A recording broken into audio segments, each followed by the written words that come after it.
I'd rather be lucky than good. When people are successful, they tend to view it as an outcome of their efforts and hard work. But when they fail, they view it as a misfortune. That's the normal human reaction. But sometimes this theory is justified. And no matter how successful you are, how hard you work, a lightning can strike, taking everything from you. There's also a saying that lightning doesn't strike twice at the same spot. But sometimes it does. It strikes 5 times at the same spot. An Australian, Chris Palmer, had everything he ever wanted. Successful company, beautiful wife, loving daughter. One day, he and his family and their friend, Donnie, went on a trip to Indonesia. First night, when their daughter went to sleep, they were sitting on the balcony, admiring the beauty of the Indonesian sky. They went to sleep, but a few hours later, armed men stormed into the room, and Chris found himself on the floor with a gun near his head. He thought there were robbers, but it was the police. They came to arrest him for smuggling drugs. It was a shock for Chris because he hadn't done anything wrong. So he was taken to police station, along with his companion Donnie. At the police station, the police officer wrote his name and took his fingerprints at the back of the card, as well as of Donnie's. It occurred that Donnie was a drug smuggler who smuggled heroin in the statues of Buddha. But Chris hasn't seen those statues, hasn't touched them, so he was pretty confident that it is a misunderstanding and he will soon be released. So when police officer offered him a bribe that he will release him for his watch and traveler's check for a few $100s, he confidently refused. If only he knew that he would have to pay much, much more. His bad luck struck for the first time. It occurred that police officer made a mistake, so his fingerprints was on Donnie's card and Donnie's fingerprints on his card. So now police had a solid proof that he was a smuggler. And Donnie was released. He was awaiting trial. It was 1995, and at this time Indonesia treated smugglers very seriously. So he was facing either a life sentence or a death penalty. So he was desperate to escape. He decided he would pretend he's mad, so he would be transferred to mental hospital, easier to escape. He was so convincing in that he even convinced his wife. And once as she visited him, promising that she will do anything possible to free him, he was sitting on the floor with a cockroach in his hand, and he replied with madness in his eyes that, "I like here, I have my friends here," and then starting to eat the cockroach. So he succeeded. He was transferred to mental hospital, where his companion, and because of his trouble, Donnie, visited him. He promised he would help him. The next day he would give him signal. He would be waiting at the other side of the wall with a motorcycle, fake passport, so Chris would have to climb the wall, run through the roof of a small building, and then he would be free. So they did.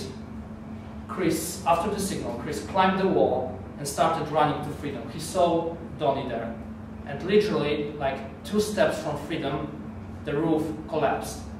He fell down and he was still at the mental hospital.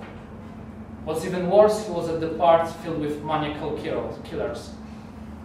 To his fortune, they were chained to the walls, but they were trying to bite him, grab him, and he feared that they will tear him apart. Guards fortunately saved him, but it was obvious he wasn't mad. So he was sentenced for life penalty. And when he asked the judge how long life sentence in Indonesia lasts, like for example in Europe you can be free for like after 15 or 20 years, the judge calmly replied, "It is a life sentence. You will spend the rest of your life in jail." So after being taken to prison, he thought only of 3 things: escape, escape, and escape. His friends helped him. They borrowed a car and left it in a nearby resort. They smuggled him keys to the prison as well as with clothes and fake passport. It was a women's passport, so Chris decided that he will leave the prison as a man. He had long hair, but also a mustache and a beard. Then he will shave, change into a dress, and leave Indonesia as woman. So he did. He managed to escape using a ladder he built. He ran for a few hours and he reached the resort. He went into a hotel bedroom, changed his clothes, washed himself, but from all things he had taken, he lost only one, a razor. So he could not shave his mustache anymore. Being desperate, he started to tear his mustache off with his fingers, but then he stopped after he realized the hair were coming out with his flesh. So he think of something else. He also had a Bible, so he decided he will cover his face with a book, with Bible. The car was only a few hundred meters from the bathroom he was staying. But as he walked along the beach wearing a dress, like this, he was approached by a guy.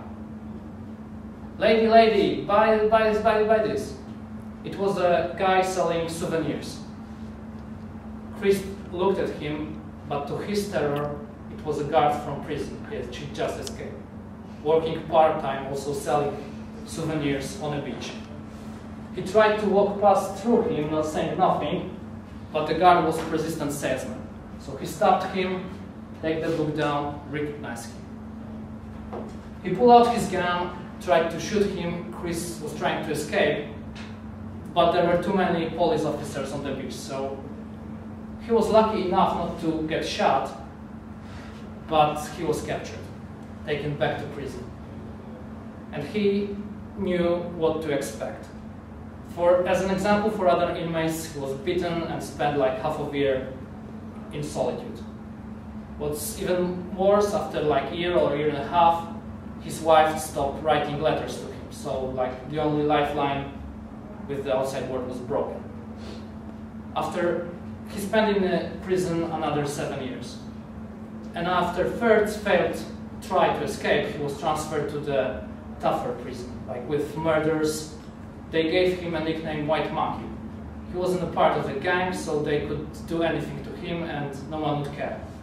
One day he was attacked by another inmate who stabbed him in the chest, damaged his lung. He managed to throw the attacker off, but he was losing breath because his lung was damaged. So he lost his eye, he was stabbed a few more times, he fainted. He was taken to hospital where the doctor stated he was dead. His body was taken to a morgue so that the nurse can wash it. But he was still alive, experiencing so-called OBA, out-of-body experience. As he later recalled, he looked devil into the eyes, but he was standing there seeing his own body being washed by a nurse. He thought of giving in because that would be a salvation to the hell he was in this prison. But then he thought that it would lose all the years spent in prison, so he decided he's not going to die tonight.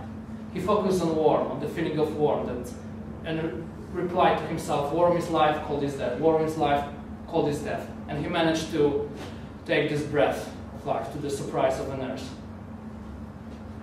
He spent like another year in hospital being rehabilitated and yet another year in prison. But finally, after 11 years, he was released after campaign by his friends in Australia, who was still working on his release. And he got back home. This is a story that have many things to learn from. From the most obvious, that never to surrender even when your heart stops beating. And there's also another thing. When you like in some third world country or even in a bad part of town and someone asks for your watch, just give it back, go with it.